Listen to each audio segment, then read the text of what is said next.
Good morning. Okay, so it's morning here. It's actually Sunday morning. And I'm not gonna lie, it's a beautiful fall day. The wind's coming up a little bit. It's actually a little bit dark outside still, so I think it's officially fall, even though I really don't like to be cold.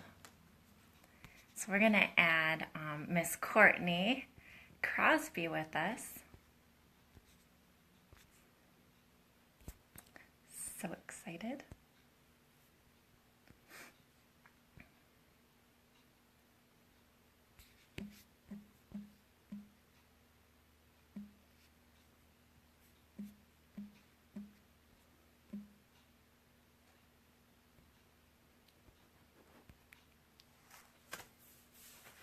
I just sent an invite to Courtney so that she could come join us today.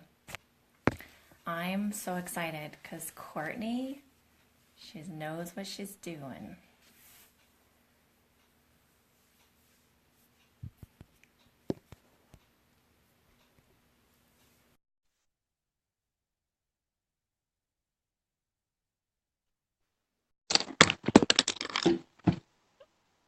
Good morning on my end.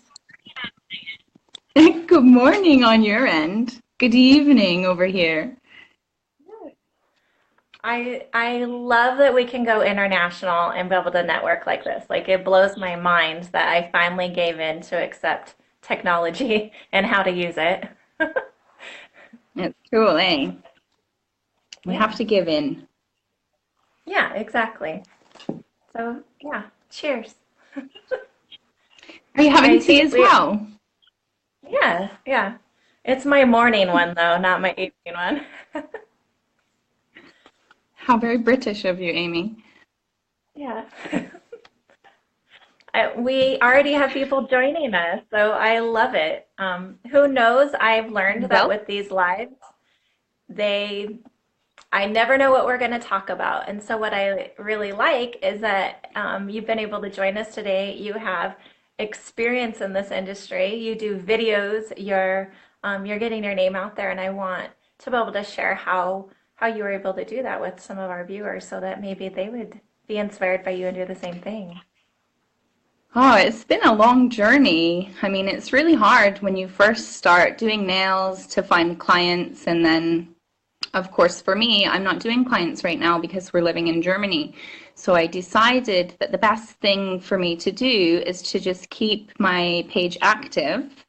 And of course, if I'm not doing nails, the only way I can keep it active is to reach out to other technicians and help them. So I thought I'll just start doing videos and seeing what people need help with and really narrowing down the best way that I can help them. And that way I'll still be active. So when we move back to the UK, it won't be like I've been dormant for 2 years. I'll still be up with all the trends and have photos to show potential clients. What Oh, is Lorraine, thank great you. that, Courtney, that's a wonderful inspiration on that, that you're not just gonna, find something else and continue on. Like you still are passionate about this and want to stay in the industry. And the idea that you're going live to help others, that that's huge. That just shows what a big It's heart you cool. have. Oh, Aw. Aw, that's I wonderful. know my So, videos have helped a lot of people. When I post the videos and people comment and they say, "Oh my gosh, like you've explained that so well. I understand now completely how to do that." And I just think, wow, like I know what it's like to struggle with things. I'm still nowhere near as good as I want to be. So I know what it's like to be stuck and think, I can't do this. Why can't I do this? It looks so easy when other people do it, but people don't often explain things when they're doing it. They just kind of let you watch and you have to work it out yourself. So I thought if you can listen to me ramble on for 15 minutes watching a video, then you'll be all right. You'll figure it out. oh, I completely agree with that. And so, with your move to Germany, is it because you were not able to transfer your license? Did you decide that you didn't want to tackle that? So, what made you It's just choose not to build up? it's a really small community here. There's only 11 wives that speak English. So for me to continue with my insurance and get permission from the German city and then get permission from the army. And then I have to go back to the Germans and give them my army permission. And it was just too much of a headache to bother with 10 people who potentially don't even want their nails done. There's only one person here that really does want me to do her nails. So I'm just going to focus on helping other techs and refining my skills that I have because, of course, you can always do things better and easier. Yeah, yeah, I completely agree. I mean, I'm 25 years in and I'm still not the tech that I want to be. But what I have learned, and maybe you're kind of doing the same thing too, is I had a transition in my life about a year and a half ago where we moved to a very small town. So I had to restart, and I had to restart using social media rather than the advertising that I had used prior. And so it really opened my eyes to another a way of trying to help other techs build because now I'm living that, not just telling them.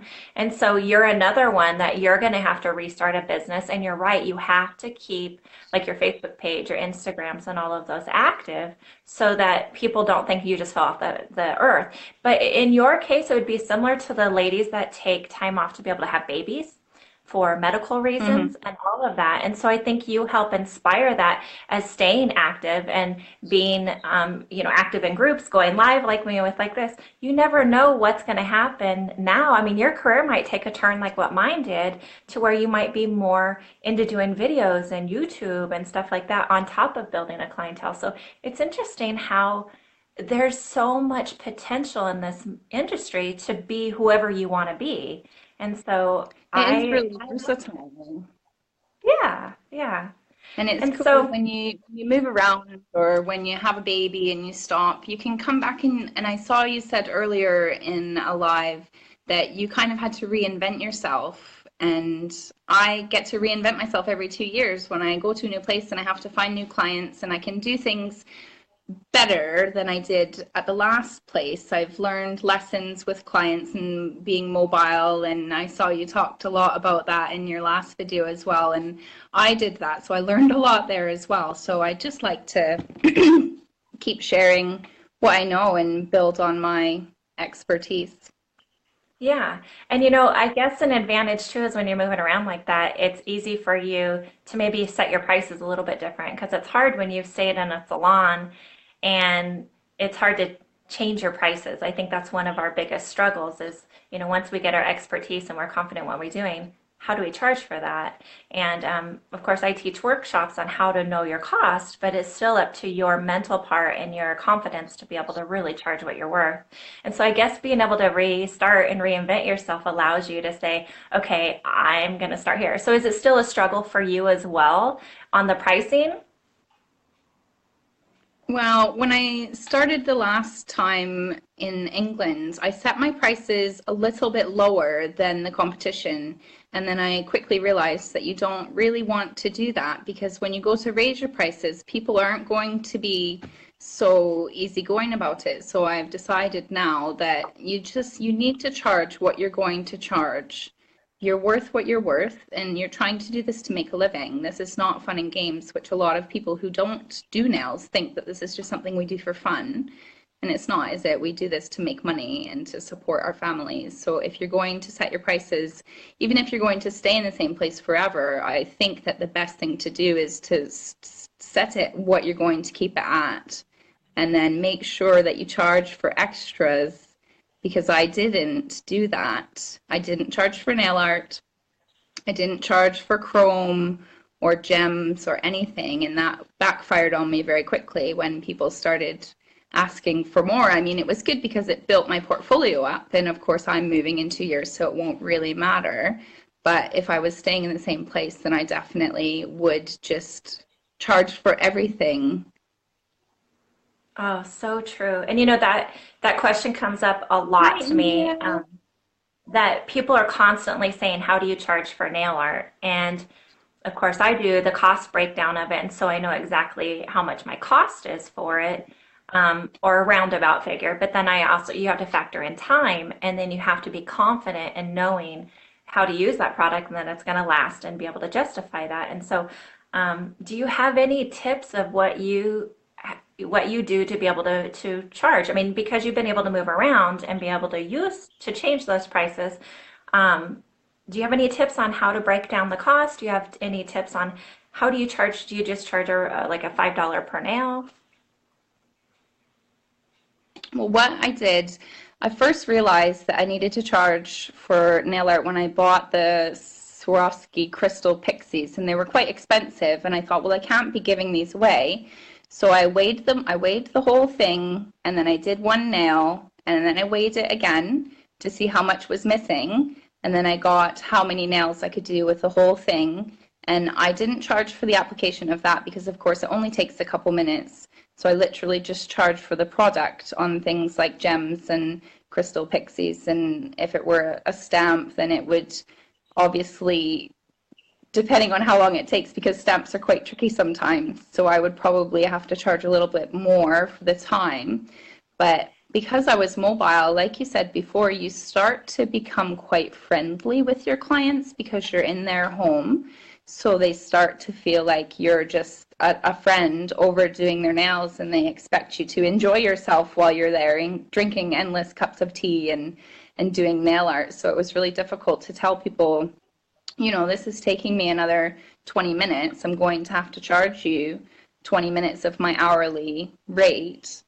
And I think a lot of people expect to earn just minimum wage when you're a nail tech. You think, oh, well, minimum wage is £9 an hour. I'm going to go to aim £9 an hour, but you're worth way more than minimum wage. It's a specialist kind of thing. And of course, you have to work that all out for yourself, how much you're going to want to earn. In the beginning, when you're new, obviously you'll be earning less, but when you get more experienced, you want to be charging top dollar because you give them something that they can't just go down the road to Jimmy Jane's nail salon and get the specialist kind of artwork or trends that are always up and coming. Yeah. Boobs, Have buddy. I know nobody's even asking questions. I think they're just in tune to what you're saying. And so, Ask me some questions. yes. So, with that being said, you had mentioned one thing that I always like to put in there when we're talking about knowing our cost and charging what we're worth is that so many times people compare us to what I call a convenience salon. I mean, they can walk in, they don't know how long they're waiting. Even if they have an appointment, maybe their wait time is still there. They walk in with a picture in mind. They don't always leave with that. They don't actually know exactly what their cost is because the sign outside might have said it was like, $18, but yet by the time you're done, you've spent 40. And so I want people to know that you need to compare apples to apples.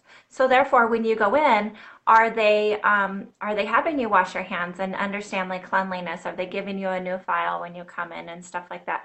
Are they giving you a hug and tying in the personal side of it to where you're having a conversation the whole time and that you're not ignored and you think that you're being talked about? I call it rising above. So instead of discounting, offer more. And so therefore you get to get reimbursed for not only your time but the products, but you're also reimbursed just because of who you are and that comfort level when the people come in, they like that. They're not always getting that anywhere else. Sometimes the only hugs that they get or the only time they get asked truly how you're doing and somebody to sit down for over an hour and listen. We're the only people in their life that get that. So be that person, but also stay disconnected and don't become their true friend because then sometimes you're in a whole other realm of your business. Mm. It's hard because, especially now with Facebook, they add you on Facebook and then they can see into your personal life. And I had to tell clients, when they tried to add me, like I have a Facebook page. If you want to see my work and you want to contact me, you can contact me on my Facebook page, but I don't add clients to my Facebook page. But I was still very personal with them. And I think that's how I keep a lot of clients because I see people ask sometimes, like I have people come in and I do their nails and they really like them. They say they're great and then they never book back in and I don't understand why. And I think for me, people booked back in with me to see me because I asked them about them and I knew about their family and, I helped them with problems. It's part of being an nail tech to be a therapist as well. So that's, I think, what helps people come back to me. Oh, Marlene says, how do you build your confidence? When I see everyone else's nails, I feel less than. Yeah, that's really hard. I mean, even for me, I see Amy's nails and I see Lucy Fell's nails and India's nails, and I think, oh my gosh, like, I'm never going to be that kind of good. But you just have to do your best. The only thing you can do is do your best. And every time you do your best is going to get better. So if you focus and just accept that you're doing your best, that's all you can do.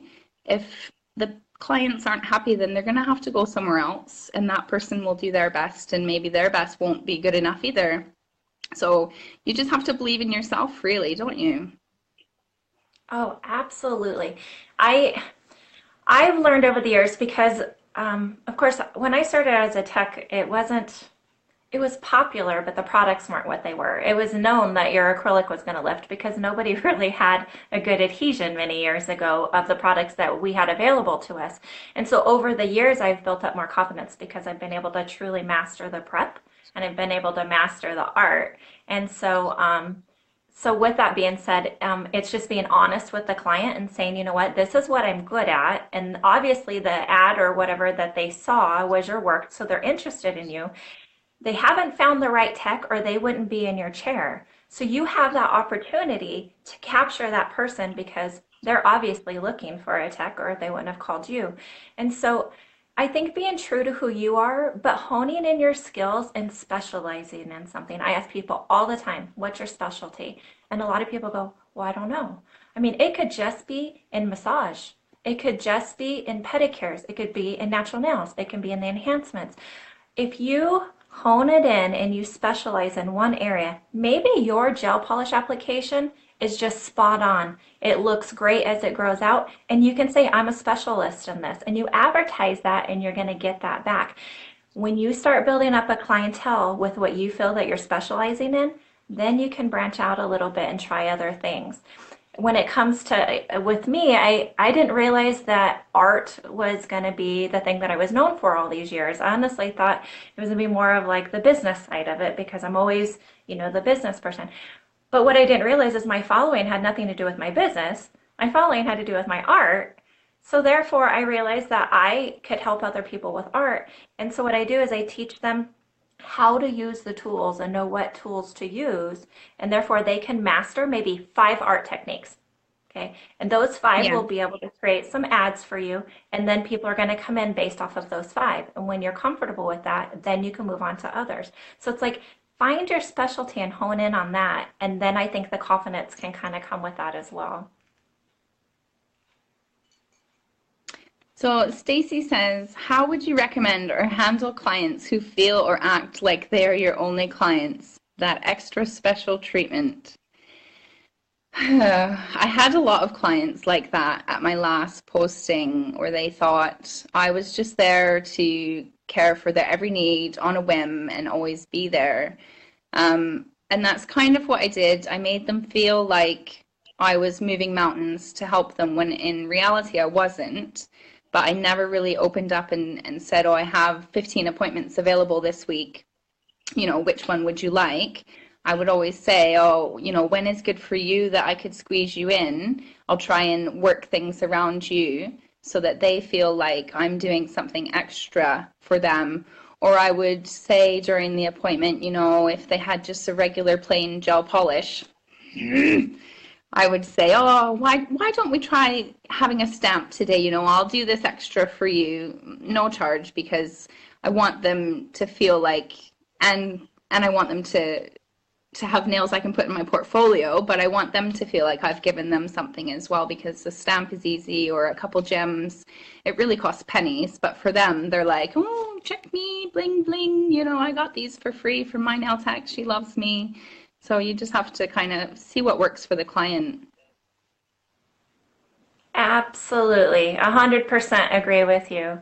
I do little things. I in the very beginning, I was good about like kind of keeping a profile on them and sending them cards, for their anniversaries and stuff. And I'm going to be honest with you, over the years, I've just gotten away from that. And I want to still be that person, but I've found that while they're here, I've oh my God, I could talk all day about the five love languages, but I really do try to find each client's love language. And then with their love language, I feed that the whole time that they're here. So if they're a person that loves touch, just by me doing their nails and holding their hand to do that, that already fills their cup and makes them feel special. When they walk through my door, they take off their shoes and I have slippers for them. And so they feel more comfortable already. And because, I don't know, it's just that homey feeling. And obviously in my new salon here where I'm at, you can tell I have a little fireplace in the background. I offer them coffee, tea, and slippers. And so I think it's just kind of that comfort feeling, but I stay true to my time that I've scheduled with them. And so there's the conversation. I know how to limit that and keep it focused on what is at hand and be able to finish the conversation while they're still here so that when they leave, I was able to have a complete conversation with them, I guess. And so I think listening to them, doing the five love languages, the little extras here and there. Maybe when at the end, if you have time and you're putting the lotion on their hand, maybe rub it in for them a little bit. However, I do have some clients that expect that now every time. And that's not part of my actual service. So I just let them know sometimes, like, oh, hey, for a special thing today, I'm going to go ahead and rub this in. And that helps them feel special, but they also know not to expect it every time, as sometimes time doesn't allow. Yeah, I think that's important because quite often people will expect it every time. And I once just charged my client around £20 for her nails, even though it was 23. And she therefore expected that every time. And I didn't have the courage to tell her no because I'd gotten too close. We'd gone for a meal together. I made the mistake of becoming friends with her. And I mean, she's a lovely person and I'm still her friend, but had I kept it just business, then I would have been able to say next time, that'll be £23 instead of her just giving me the £20 and leaving me in a position where I'd have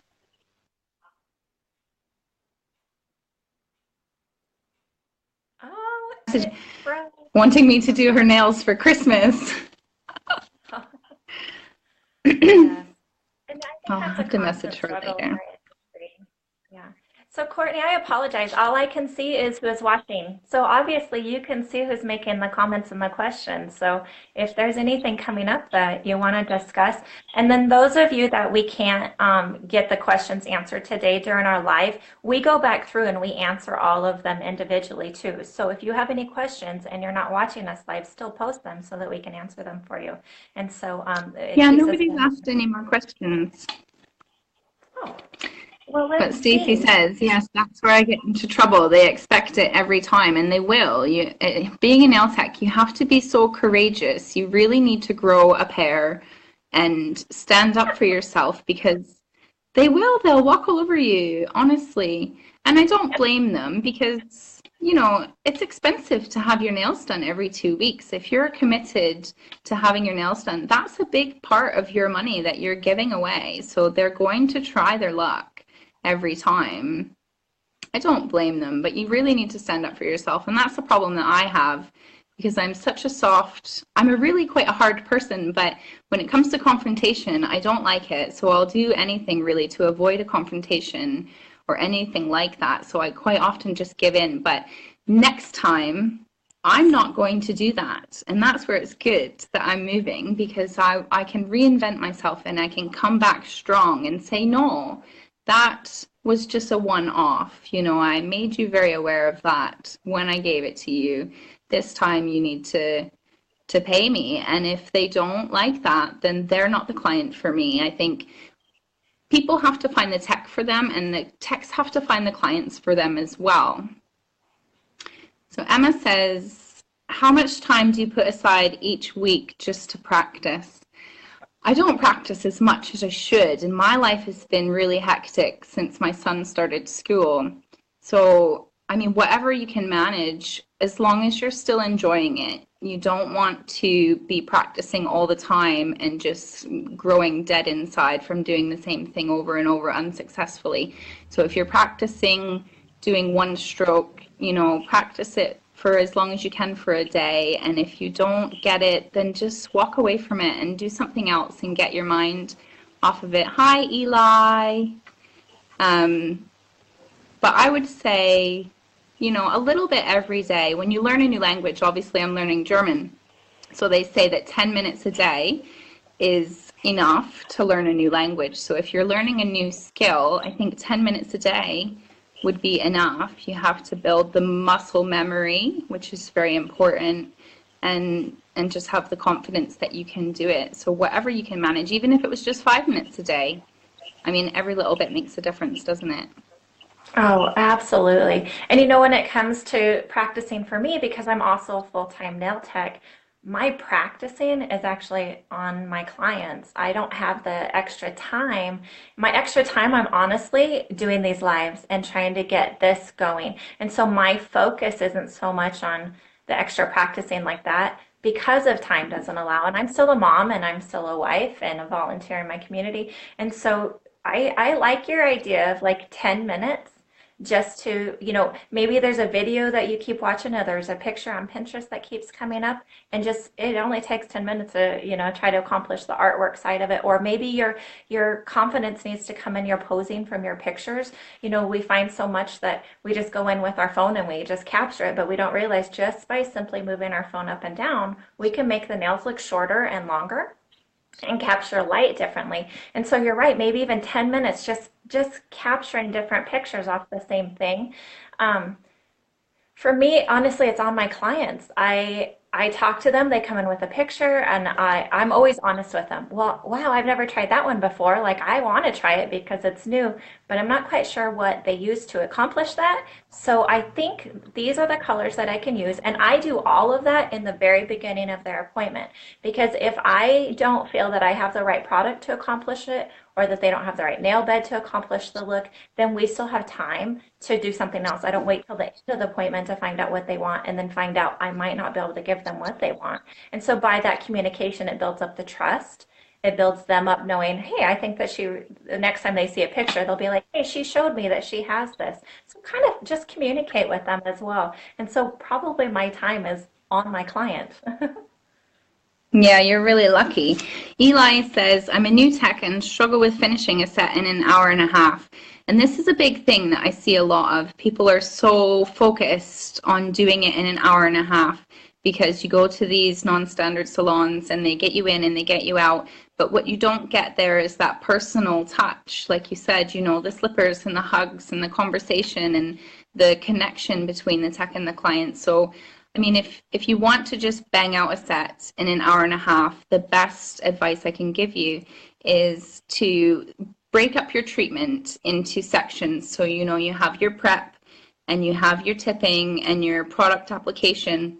So do a set and really time each section and see how long each section is taking you. And then when you're finished, you can look back and think, all right, it took me 35 minutes to prep the nails. That's 3.5 minutes per nail. How can I get that down?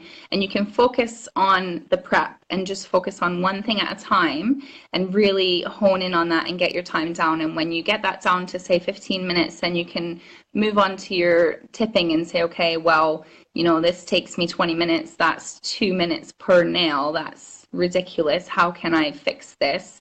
And so you would find a way, have it set out so that you can reach your tips better, or you can size them better.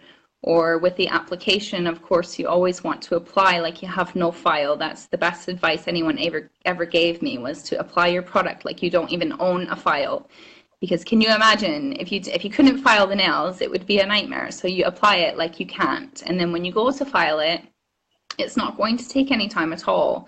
You just give it a quick swipe over and sharpen up the sides and you'll be done. So you just need to break it up. I think that's the best thing you could do, and find out what's taking you longer and how you can make that work better for you.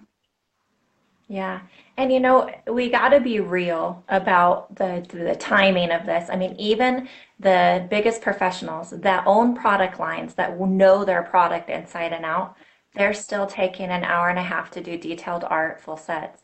It's so be real on your timing. If you're comparing it to the salon down the street, you know what? They're not talking to their client the whole time. So if you did not talk to your client at all look how much more time you would save. Okay, but that's not why they're there. If they wanted to be in and out in an hour, they would be at the salon that got them in and out in an hour. They're with you because they want something different. And so they're with you for maybe it's the personal side. They heard like, she's so sweet, she's so kind. Maybe it's because of the little things that you add that they're like, I want that. And so they're in your chair for a reason. So if it's a good matchup, they're going to come back. If it's not, don't take that personally. They're just still searching what works for them. Another thing when it comes to finding the right tech and they don't come back, sometimes it's truly because it's not in their budget. So don't take it Yeah. personally when they don't come back. It is expensive. It's something that I can tell you myself. If I did not do my nails myself, I could not afford to go to another salon every few weeks and get them done, get my toes done, get my hair done, get the makeup that I want. So sometimes they just have to move their budget to what works best for them. And so even if you lowered your prices to the lowest and did not make a profit, it still might not be the right fit. So be true to yourself, they'll be true to themselves. And when they come back, just continue to be that same person, be consistent in who you are of, of your work and of your cleanliness and all that. And that's the best that you can do, and that's going to attract the right people. It is true. And you can have a conversation with your client and not let it affect the time. I read before a long time ago to talk to the client's hand and let them talk to the top of your head. And most of my clients probably know exactly how many gray hairs I have because I'm just like this, buried in their nails, just filing away. And it didn't take any longer to have a conversation, but I did notice when I stopped, because you don't notice when you stop, you just do, and you're talking away, and then all of a sudden you go, oh shoot, oh yeah, I need to keep working. Stop talking, just keep working. But just let them talk to the top of your head and make sure you don't have any dandruff, I guess. Then you can still have a conversation and keep your times down. But seriously, timing is not important. Timing is what comes with practice and experience. And if that's your main focus to get in and out in an hour and a half, then let that be your focus.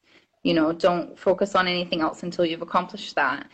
But at the same time, you can't let the things like prep and the nails staying on is very, very important. And I think that is what people should focus on before they start worrying about the time, is just let the client know that their nails are going to last, because ultimately that's what they're paying for. And that's something that's going to make them not come back. Because if I paid somebody £30 to do my nails and I only got a week out of them, I would be angry and I wouldn't go back to them.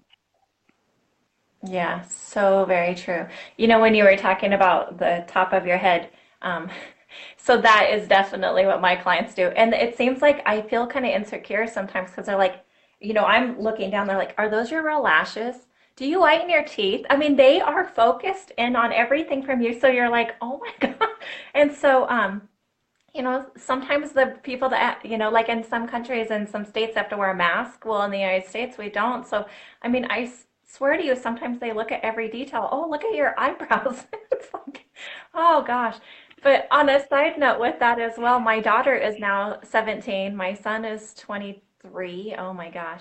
And with that being said, my kids I've had to tell my kids as well, but then what they do is they say, Mom, I need you to look at me. I want to make sure that you're listening because I am so used to having a conversation having a conversation looking down that sometimes people think you're Yeah. not listening. And so therefore every now and then you do need to look up your client, make eye contact and go, uh-huh, and then continue doing what you're doing.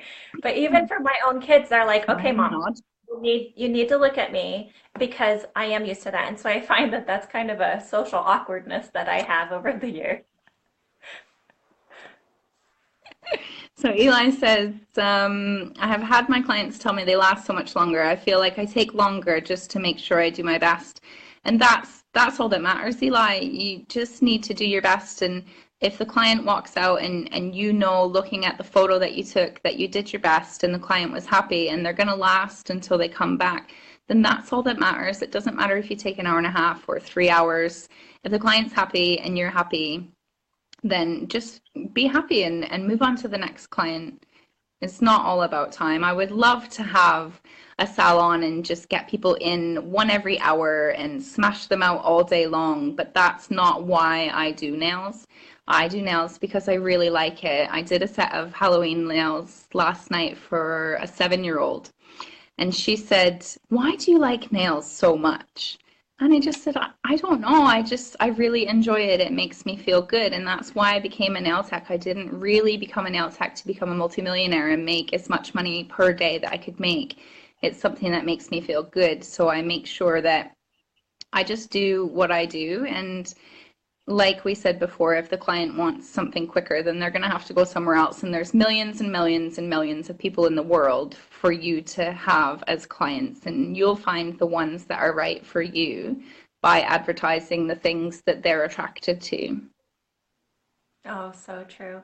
One of the things that I heard quite a few years ago that has always stuck with me, and it truly warms my heart every time I hear it, but I've learned to speak it, is one of my clients looked at me one day, gave me a hug, and said, "Amy, I appreciate you."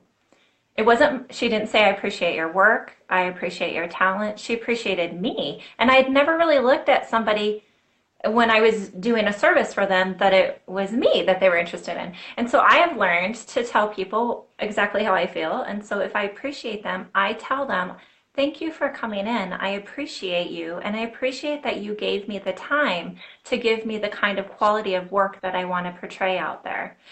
And boy, does that change, because then they feel appreciated and understanding as well that they're giving up their time for you. They choose to come to you. And if it takes an extra half an hour for me to give the quality that I want and the quality that's going to last for them, they do that because they feel appreciated. And then you feel appreciated.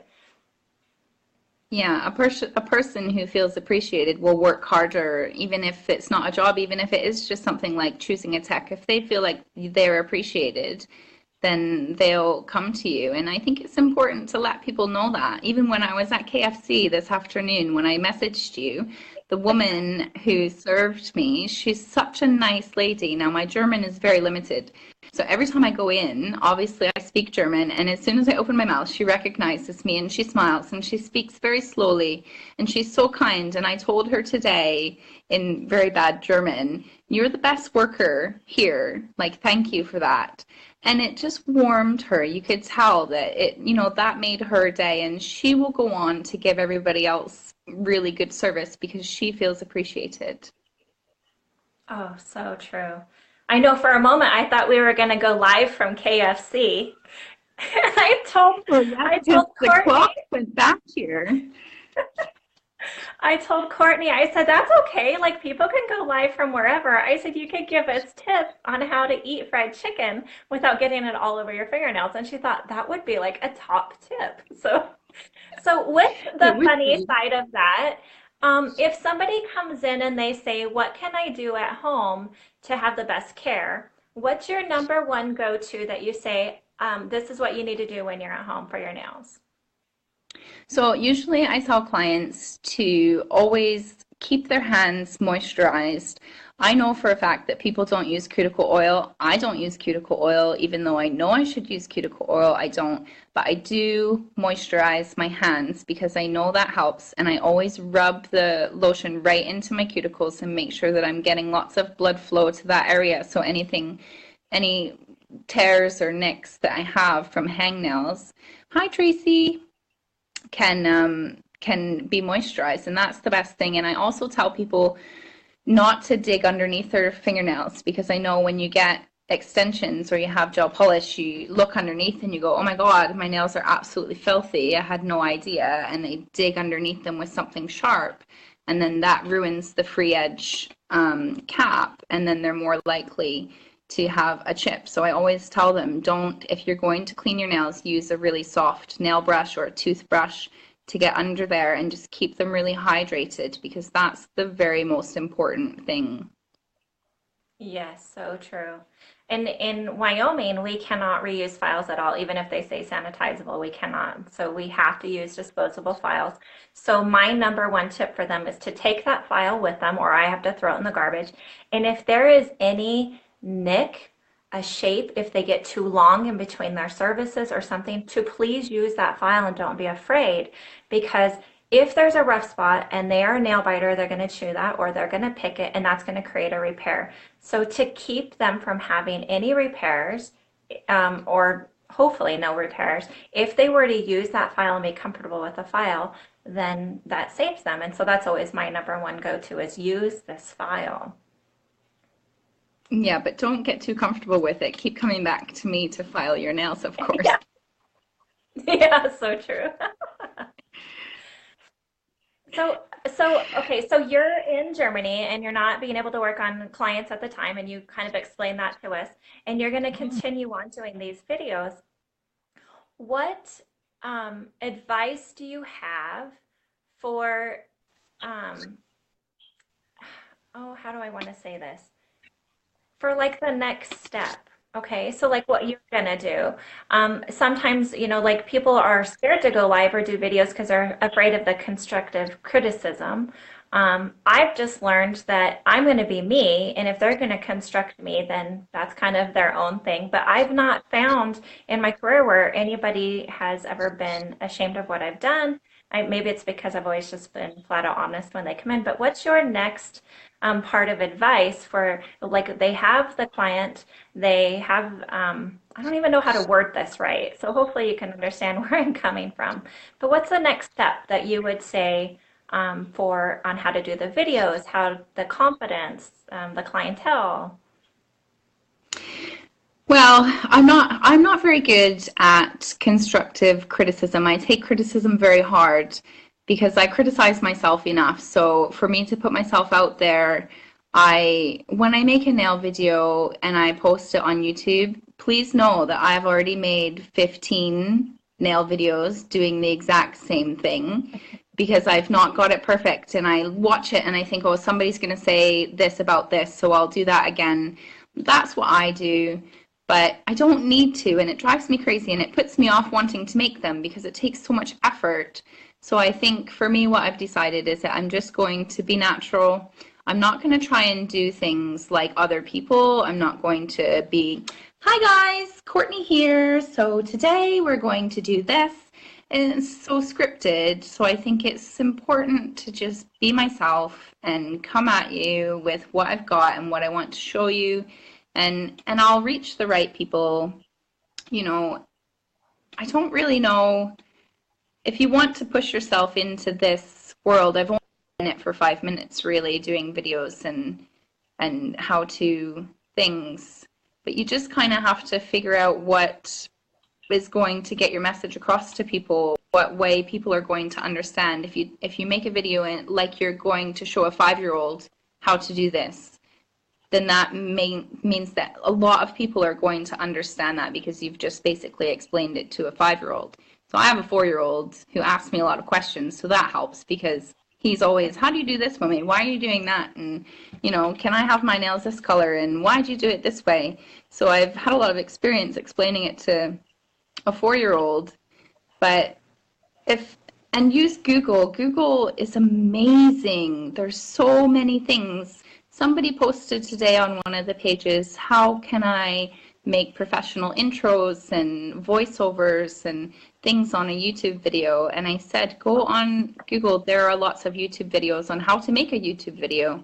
I watched a very long YouTube video on how to start a YouTube channel because I had no idea. I'm not very technologically inclined, as we figured out trying to start this live. So you need to use the sources that are around you, like Google. And if you have a question, just type it in and something might come up. Somebody is more than likely experienced the same difficulty that you're having, and they will have made a video about it. So really just use everything that's available to you. So true. I'm new at this as well. As I was did a live yesterday, I confess that I haven't even had a cell phone for even 10 years yet. And only in the last probably 2 years have I even embraced the idea of this technology and how to use it. And so I'm very new at it. A week ago, I set up a YouTube page so I could save all these lives onto one group. And that's exactly what I did, is I Googled it and walked me step by step how to do it and made me understand it. But likewise, I had to find the right video that fit me. The first one, the guy was so technical and it sounded like what you said, like very rehearsed, and his verbiage was way over my head. And I'm like, I just want somebody to show me step by step what buttons to do and how to do this. And so I just kept finding the right videos. I found the right person that spoke my nerdy, language, and it worked out perfect. And so it worked. And guess what, guys? It's all free. None of this costs you Oh, anything. It's all free. it's And great. so use that. Yeah. I find that when a lot of techs will ask me, they're like, how do you get started? And I tell them every single time, get yourself a Facebook business page or an Instagram.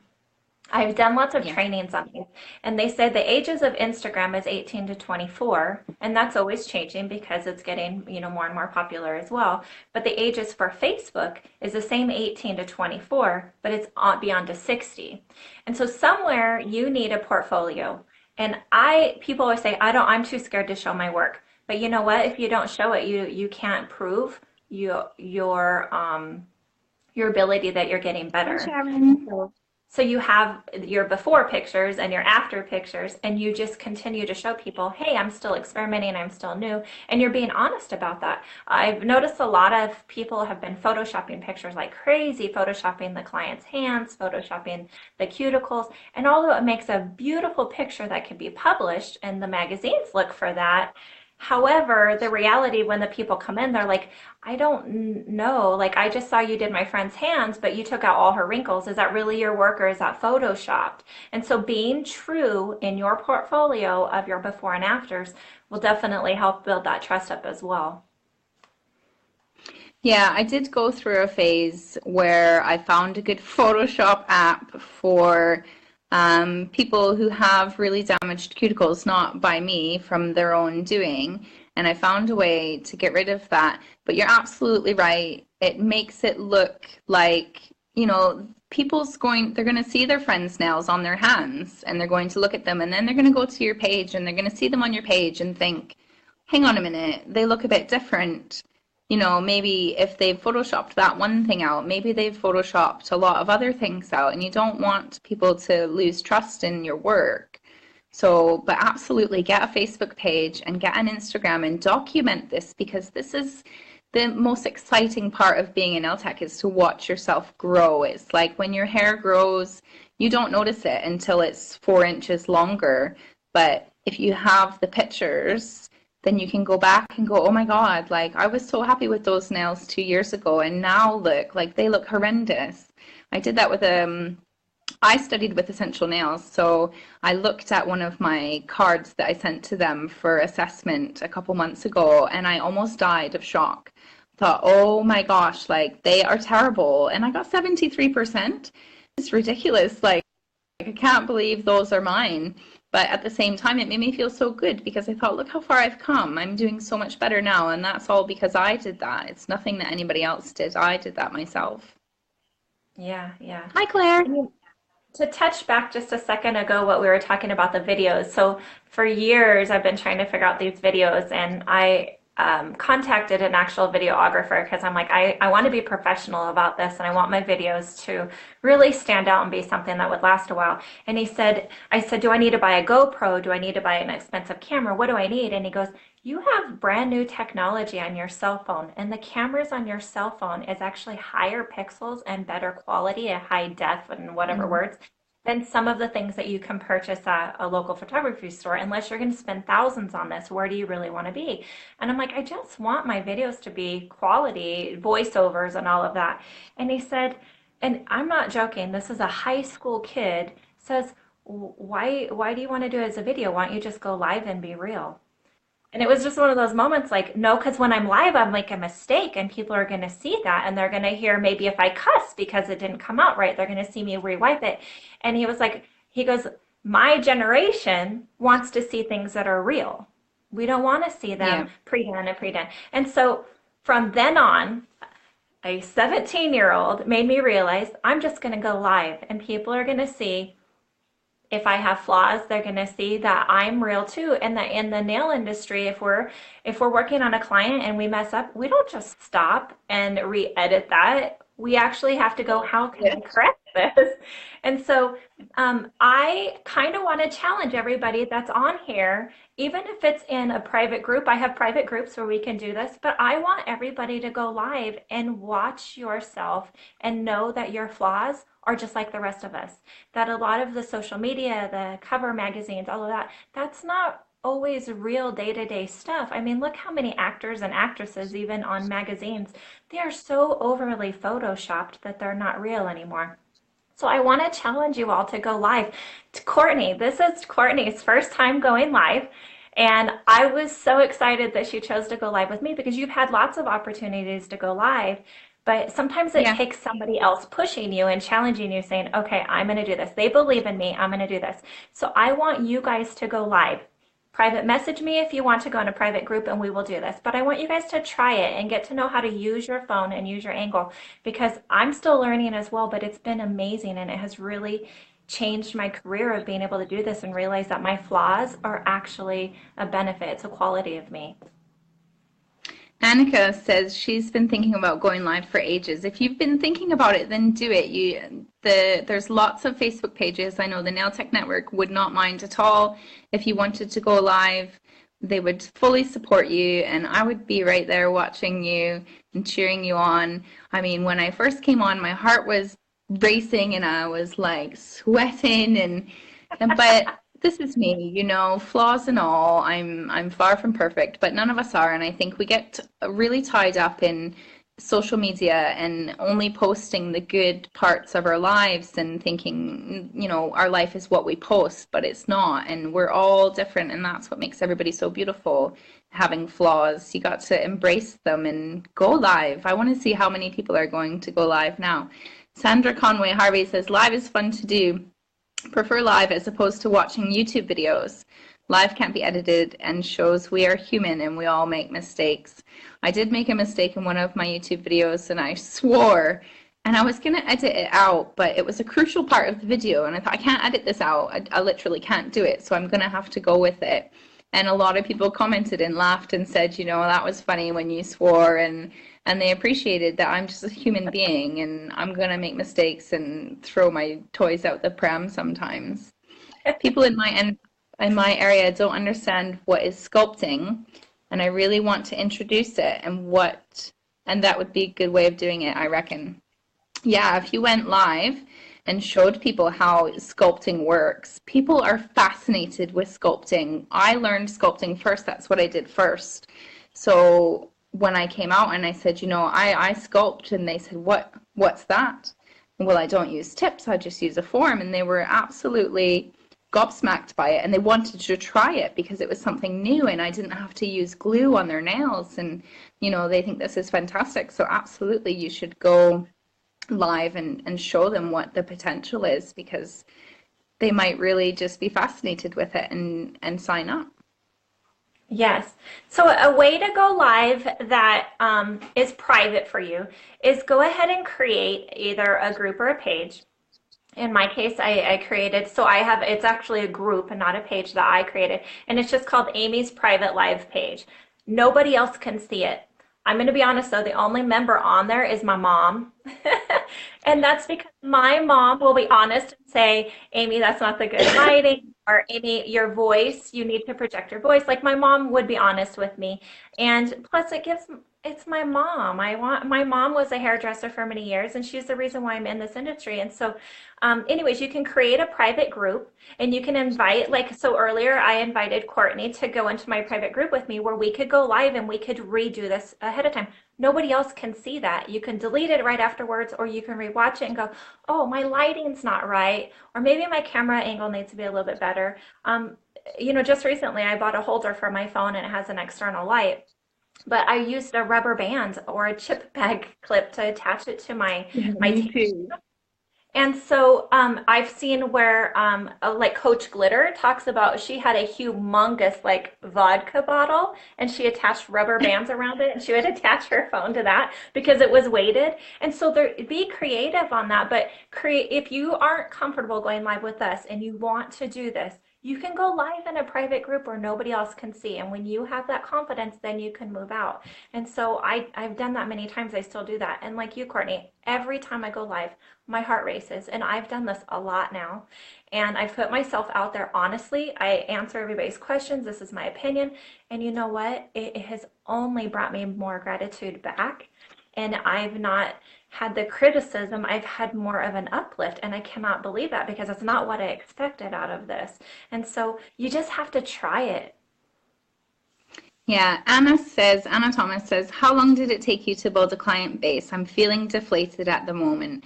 So this is really good for me because I move around so much. So every time I have to build a new client base, and I'm not going to lie, sometimes it takes 6 months, sometimes it takes a year.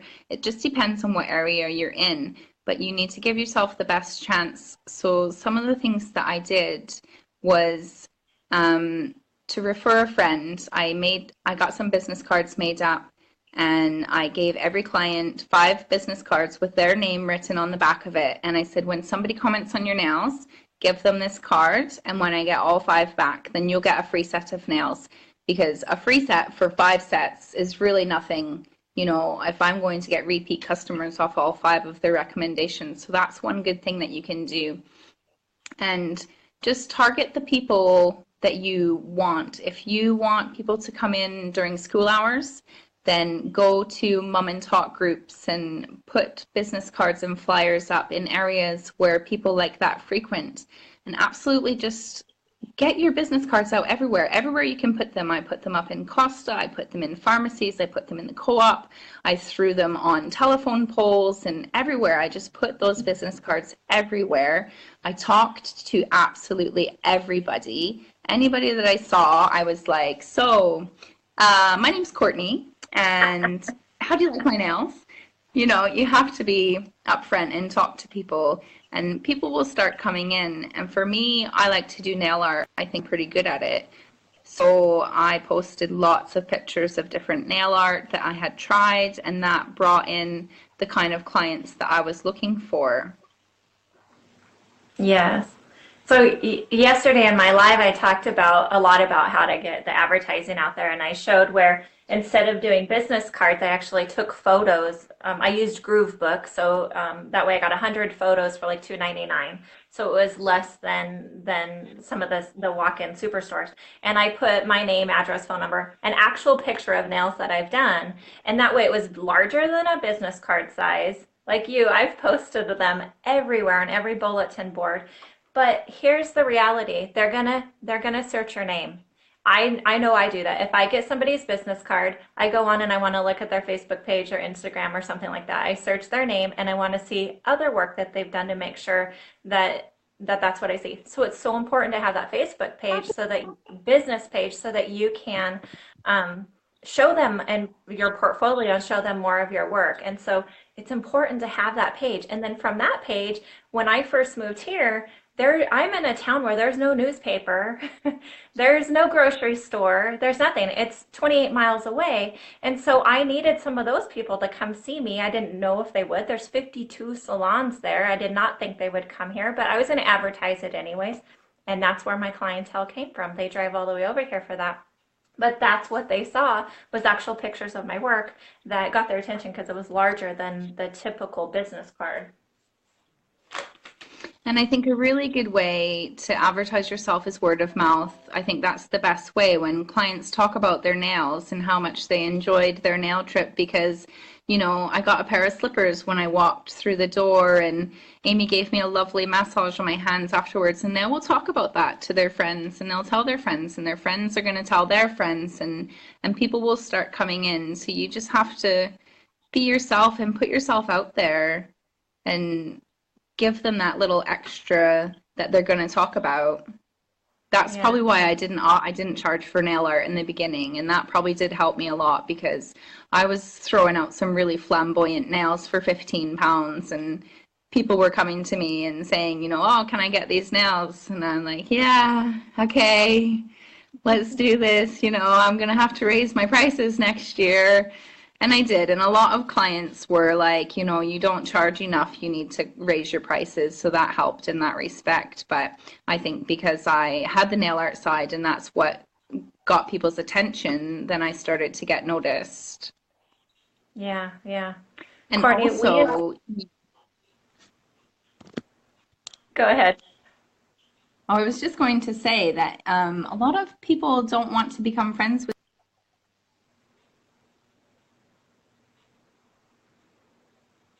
Oh, it froze.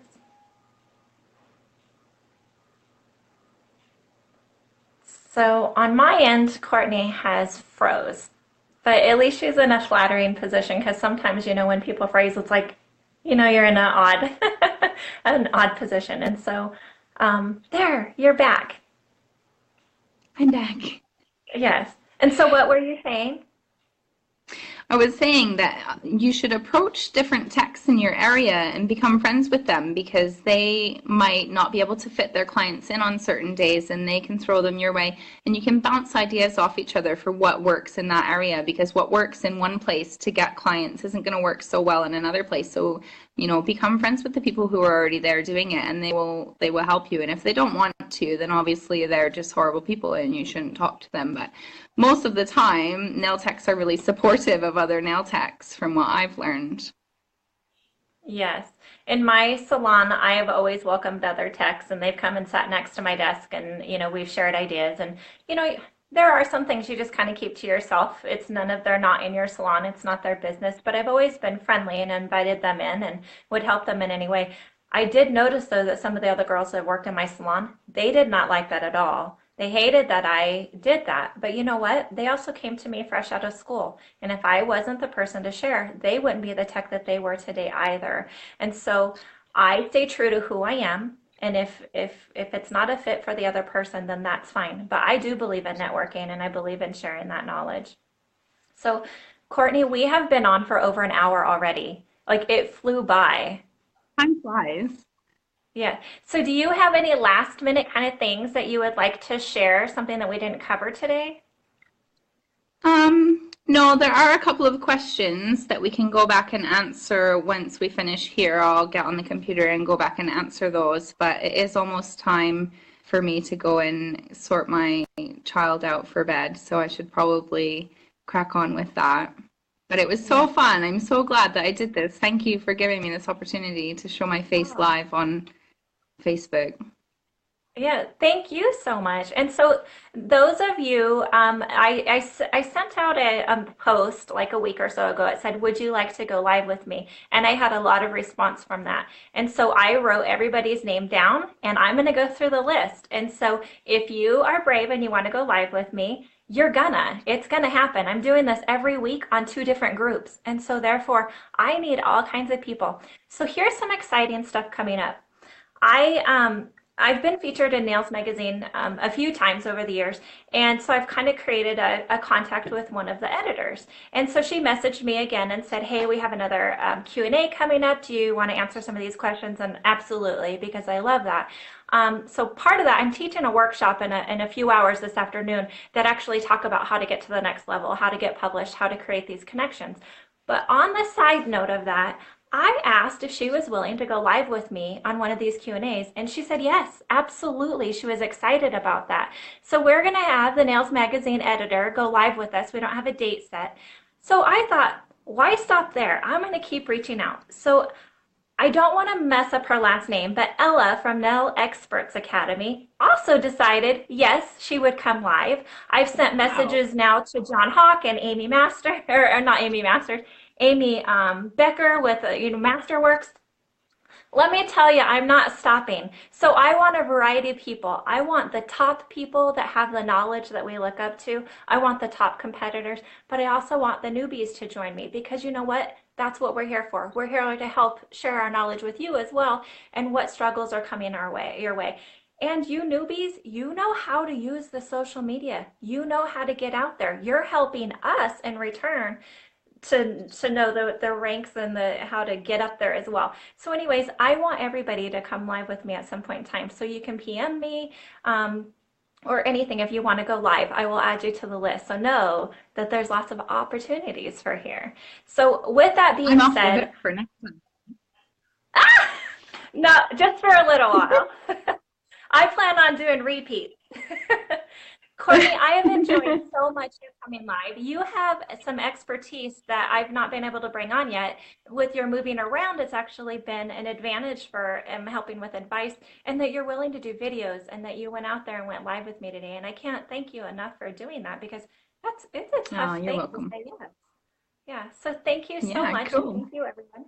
We will continue to answer any questions that come on here, and obviously these lives continue to replay in the discussion page. It looks like for even months sometimes, and so you're more than welcome to save them into your videos where you can look at it another time. And I'll also have them posted on the YouTube page as well so that we can continue to look at them. So thank you, Danny Simmons, for allowing me to do this on your group.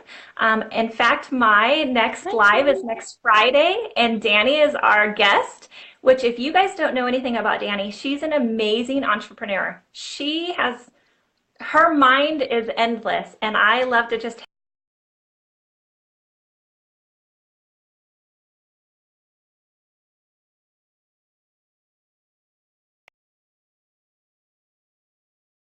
Oh, I've lost you.